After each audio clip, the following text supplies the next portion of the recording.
What's going on, YouTube? Chris here. Want to bring you all an update today of some altcoins. We're going to be looking at Ethereum, XRP, Digibyte, RSR, Link, and Tezos. I actually threw in 6. We talked about 5 last night, but I want to throw in a little bit more here just so we could get as many as possible in. I appreciate everyone participating in that. And I also wanted to mention as well that in terms of when I wrote the question, is Bitcoin going to the moon here? Or are we going to get another leg down in terms of the retracement we just had? Are we going to moon from there, or are we going to have another leg down? 63% of you said another leg down, and 37% said we are going to the moon and we're going to crack through all-time highs. This was the last retracement. So I wanted to put that out there. It was an interesting little poll, and I thought it was really good. We almost had 300 people participate in it, so I appreciate everybody doing that. And what we're going to start out here is with ETH, and hopefully later today we'll get a Bitcoin video out, but I wanted to get these altcoins because I made that promise to you. I like to be a man of my word, guys, and we're going to do the best we can here. So let's dig into ETH. If you get some from this, don't forget to like, subscribe, hit that notification bell, and we'll make it happen. So for Ethereum, main thing we're going to have to do here, we're looking on the 4-hour time frame for these coins so I can show you all a little bit more detail. Main thing we need to get up above is this 50 moving average on the 4-hour time frame for Ethereum. That's going to be at 532. We're at 530 right now, so we are running into it. Okay, most important thing for ETH here is what we're trying to do is change out of this downtrend. So we pushed down, we had our little reaction, and then we had another big leg down, right? Okay, so what we were looking at here to see if this is the bottom with these tweezer bottoms that we had here. We pushed up again, we set a higher low, and now we're trying to go back up again. So that's why it's so important that we get over some of these previous areas here, because we want to turn into higher highs and higher lows like we were having back here. This we're looking for just maybe that A, B, C correction and then continue to move on. That's what I'm looking at least. But the problem here is the only thing that I've seen is we haven't had a massive amount of volume. Okay, so the MACD is looking good on the 4-hour time frame. We're starting to get that cross. You can see the histogram ticking up. Same with the RSI, starting to point up. We're at 48 right now, gaining some strength. But what we're going to need is that volume, those big volume swells. And you can see we're a little bit empty in this area. So I would watch that. Now, if we don't end up cracking this 50 moving average up here at $532, the area of support we need to end up holding is going to be this 100 moving average on the 4-hour time frame at $511. That's going to be the support area, and then it'd be down to around $496. But most likely what's going to happen, we still could have another leg down, but I do believe, guys, we're going to come back up here and test this high again in the weeks and months to come, and that was at $620, because typically when you fall this hard, you'll actually go back up at some point and back test that again and see if we can get through it before we either make that strong move to the upside or we start dumping back down again, and then that would be your sign that we're in some trouble. Okay, but one thing to always look for are these wicks at the top and the bottom. Like these wicks here, this is what told me to step out of my Ethereum position. And then when I saw these longer wicks down here the other days, when I actually started laddering back into a position.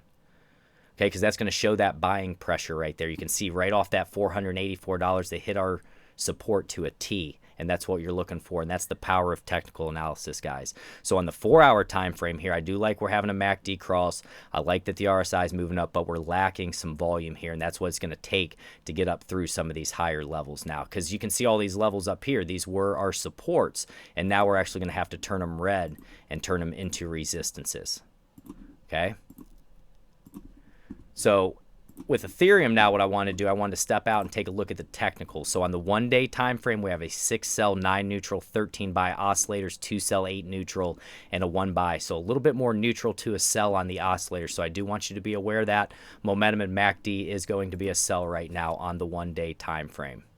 All right, so that's going to be Ethereum, guys. Really watch those areas, because if we don't start cracking up through some of these here, that's when we could start looking at some lower levels like that 484, see if we can find support off that, those type of things. But right now, let's just see if we can get that big swell of volume and really watch these support and resistance areas. Okay, so that's going to be Ethereum. The next one we're going to move into is XRP. A lot of people want us to check in on XRP, and this was also one of the coins, guys, of the 3. It was about 2 weeks ago. I was mentioning 3 coins that I thought were extremely undervalued, and XRP was one of them. We were talking about it about 25 cents, and take a look at this now. That's just the power of this market. When XRP gets going, you really get these big swells of institutional investors that come in. So you can see the volume back in here. Look how low this volume is, and now look what's happening. Okay, that's the power, but there's also a lot of sell pressure in here as well. There's a lot of people who've been waiting on this, and they are taking some profits. Okay, so now what we're trying to do is get back up, see if we can test that 73 cents that we ended up getting up to. So the next resistance I would say is going to be around 63 cents, and then it would be up to around that 70 cents are going to be the overhead resistances. Same deal here. We still need more volume to come in as we push up to try to test these higher levels. Okay, so the RSI right now is at 59. We are moving up. And the MACD, we're about to get across on the 4-hour time frame, but this is still an area to be careful. Right now, our volatility stop is at 50. You can see this little green dot right here. So basically, they're saying if you put your stop loss here, this would be the spot, because if we go lower than that, then we could start looking down to 44 cents, even down to that 37 cents. So that's the nice thing about a volatility stop if you do end up taking that play. Okay, so for support, we want to hold 51 cents right there, and then it would be down to around 44 cents. And we'll keep an eye, see if we can get a MACD cross, but we do need some more heavy volume if we expect to get up over top of 73 cents here in the days and weeks to come.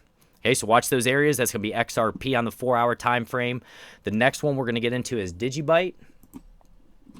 Know everybody loves Digibyte. If you're here for that, give a thumbs up. Let me know you're here for Digibyte. So we're looking at Digi on the 4-hour time frame here. And on the 4-hour, you can see how powerful these trend line breaks are. We had a nice trend line break out of here. We ended up going up to 0.03013. And then we just crashed right back down, guys. And that's the importance. We've talked about it many times. Using those trailing stop losses or taking profit. Whenever anything goes straight up, I promise you, in the matter of 3 or 4 or 5 days, whatever it's going to be, it's most likely going to come back down. Or at least come back down halfway. That's just what always happens, because people are going to take profits. You know, they've went straight up before, and they've learned, okay, you know, this might be the time here when the RSI on the 4 hours up into the 90s or what, I'm going to take a little bit of profit, see if I can find a good area to rebuy. Now, in terms of support for Digibyte, we would not want to drop below 0.02087 is going to be the area, but we're going to need more volume to start getting back up through some of these higher areas. You can see the 20 EMA and the 50 moving averages pressing down upon us now, acting as overhead resistance for Digibyte. So we got to start cracking some of these higher levels. If we get into the technicals for Digi, take a look here. We have a 9 sell, 9 neutral, and a 10 buy. Oscillator 0 sell, 8 neutral, and a 3 buy, and that's going to be on the 1-day time frame here. We've been looking at all the charts here on the 4-hour just to give you all a little bit more detail as well. Okay, so that's going to be Digibyte. Next one we want to get into is Link. Link's at $13.15. This is one, guys, I'm personally playing myself, but it's more of just a little quick trade. I got in right here on this candle, and this was a doji star. And what I like about TradingView here, I'll break it down and kind of show you for people who don't know what a doji star is. This is a bullish reversal candlestick pattern that is found in a downtrend and consists of 2 candles. First comes a long red candle followed by a doji candle that opens below the body of the first one, creating a gap. It is considered a reversal signal with confirmation during the next day's trading. Okay, so once I saw that here and I had a little bit of confirmation, that's when I jumped into my position, and now I'm just being cautious here, trying to let this ride up. Same deal, we need some more volume. We want that heavy swell of volume, but we dropped so hard and so fast, we could still have a shot to come back up here and test $13.92. And sometimes that's the trade that I like to do, you know, buying down in here at $12, $12.15, ride it up to the next area and then get out, look for the next opportunity. Because there's a difference between long-term investing, swing trading, day trading, scalping. And, you know, guys, if you're proficient in many of them, you can do all different types of things. You could long-term trade a coin that you really love and you think is going to do good. You know, have a long-term investment, or you could swing trade when you're clearly seeing a sell-off like these massive tweezer tops up here, you know, as our RSI is losing strength. All that type of stuff can help you, and that's why I love trading. But for Link here, we are getting a MACD cross, RSI moving to the upside. We're at 48. We are having a little bit more volume than some of the other coins, so that's a good thing. We would want to close up above our 200 moving average here on the 4-hour time frame, and that's going to be at 1282 is going to be the support area that we want to hold.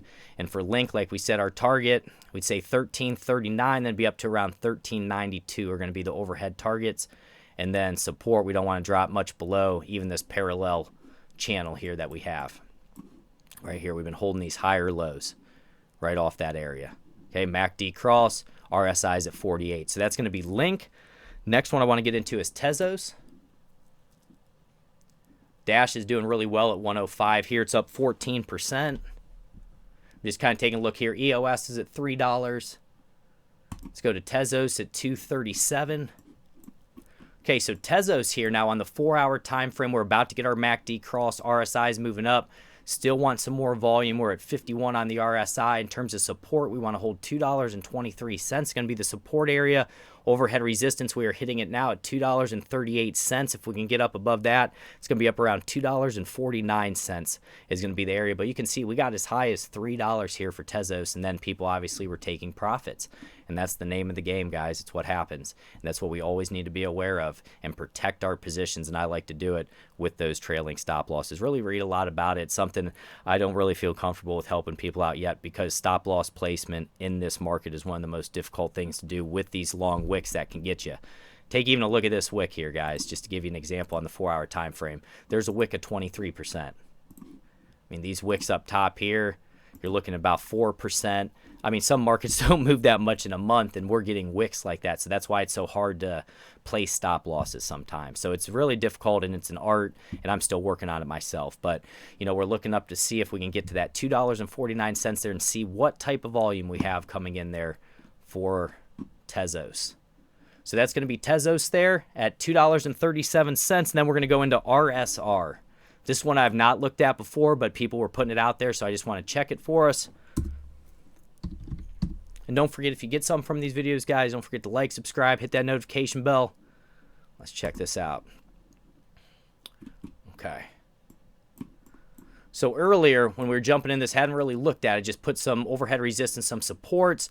In terms of support, we want to stay up above 0.01740018 is going to be the support area. In terms of overhead resistance, we're trying to get through it here on the 4-hour, that 50 EMA there, and that's at 0.0202. We have been as high as roughly about 0.0365. So this one, same deal. When it runs, it really wants to run hard, fast, and aggressively. If we zoom out on the 4-hour time frame, you can see this nice rounded bottom that we had here. So this is one, if we do get this nice, we had a nice push up, find some strong support, maybe it can almost turn into one of those like cup and handle, just a massive cup and handle, and this could be that bottom part, and then we get a big blast, explosive move to the upside. Overall resistance at 0.0321678 would be the target. If we do end up getting that, we're getting a MACD cross on the 4-hour time frame. RSI is at 50 right now. Same deal though, we need more volume. I'm going to continue to harp on the volume, because when we have these reactions back up, you always want it to be on a lot of volume, or it's not going to be as significant, if that makes sense. All right, guys, so I want to bring that out there to you today. God bless each and every one of you. Take care, my friends.